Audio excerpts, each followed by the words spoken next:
Yoshi's Island is one of the contenders for the title of Best 2D Platformer ever. Give me a few minutes of your time, and I'm sure I can earn your ire. Spoiler alert, if you care about being spoiled regarding a 15-year-old game, go play it already. Yoshi's Island has bugged me since I was quite a bit younger, but recently I've started to come to terms with it. It still bugs me, but I understand it a little better. The funnest parts of Yoshi's Island, I thought, were during the later levels, especially the extra stages. Here we have Kamek's Revenge, the extra stage for World 5. The game gets truly fun when it seems mentally unstable. The skiing portions are a great example of this.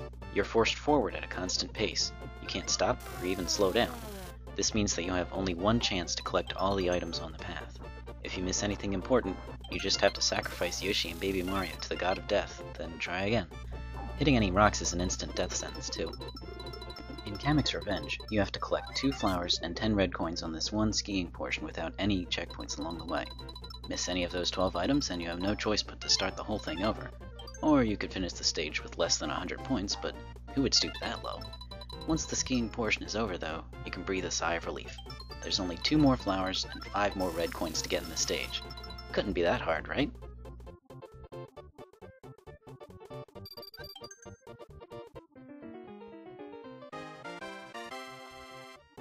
Oh.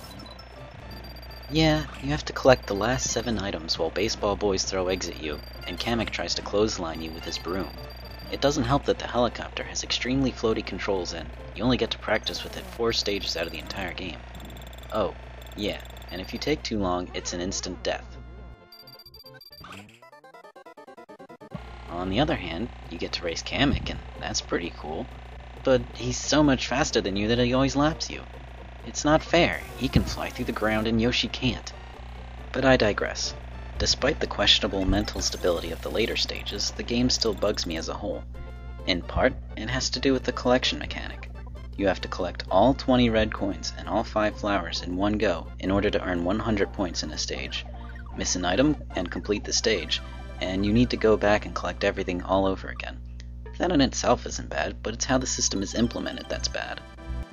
The stages are designed so that, in order to earn all 100 points in a stage, you need to senselessly look at every pixel of the stage. In Super Mario Galaxy, it makes sense to collect all 100 coins in one pass. They outline a sort of obstacle course for you to run through. In Yoshi's Island, though, the items are all over the place. It's more about searching and finding all the crooks and nannies of each stage. But if the items are all over the place, why do I have to collect everything in one pass through the stage? If it's more about finding items than sending the player through an obstacle course, why force the player to discover the items time and time again? Why not just remember what the player has discovered before? It's like designing a stage with multiple paths, then forcing the player to take all of them before clearing the stage. But hold up, maybe I'm wrong. In Kamek's Revenge, all of the items were on a single path. Collecting all the red coins was more a test of my reflexes than anything. I didn't have to go out of my way or explore multiple paths. Maybe the items do represent an optional sort of hard mode obstacle course for the player to take. I could have cleared Kamek's Revenge without getting all the items, but in order to score 100 points, I needed greater reflexes. The stages early on in the game tend to support such a theory. Here we have Bert the Bashfuls Fort, stage 1-4. In the first room, the player can explore above the ceiling and discover a hidden passage separate from the main passage of the stage. However, the player will only find yellow coins in this passage. On the other hand, the player will clearly see that the main path contains red coins and flowers, both necessary to earn 100 points.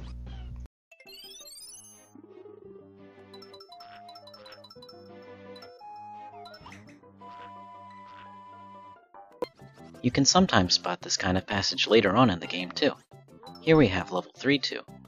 This invisible question mark cloud reveals a hidden passage which is totally unnecessary. The cloud isn't visible in this video, but that's just because it's blinking too fast. It's visible in-game once Yoshi touches it. Anyway, the secret passage only has yellow coins. It's entirely irrelevant to getting a perfect score.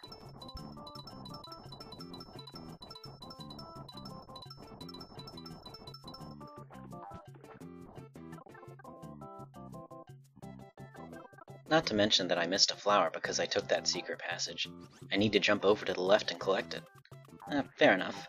Maybe the player should have learned from 1-4 that secret passages tend to take you away from important items like red coins and flowers. And it's certainly lenient enough. I can simply jump over to the left and collect whatever I missed. We're still in stage 3 too. I need to take this hidden passage if I want to collect all of the red coins. So it turns out that you can't rule out hidden passages.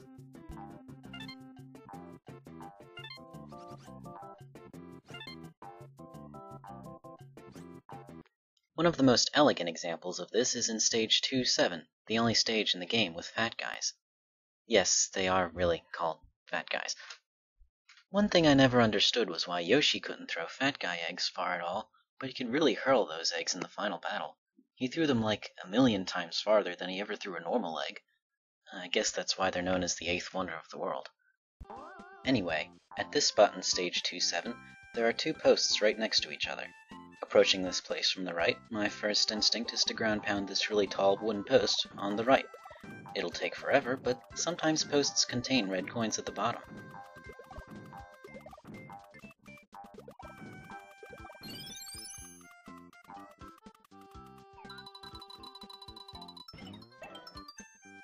Oh, it's just an extra life. Well, I can still go get the goods inside now.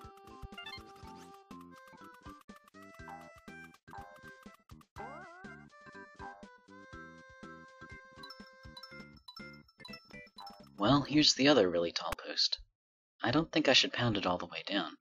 I don't need to get inside that little structure. I've already gotten everything that's inside.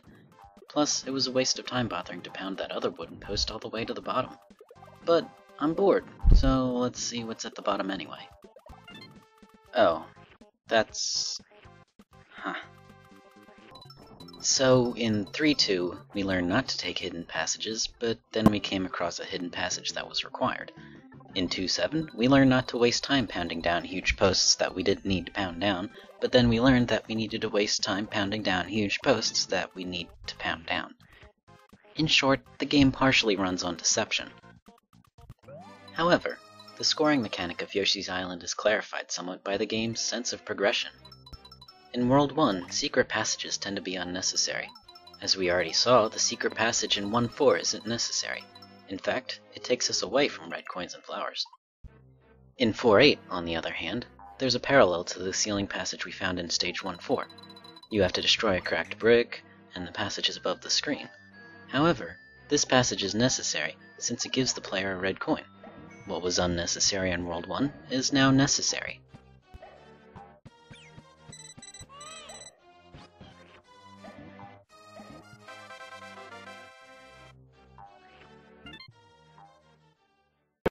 So, Worlds 2 and 3 contain contradictory elements of stage design, telling you to do one thing and then telling you to do the opposite.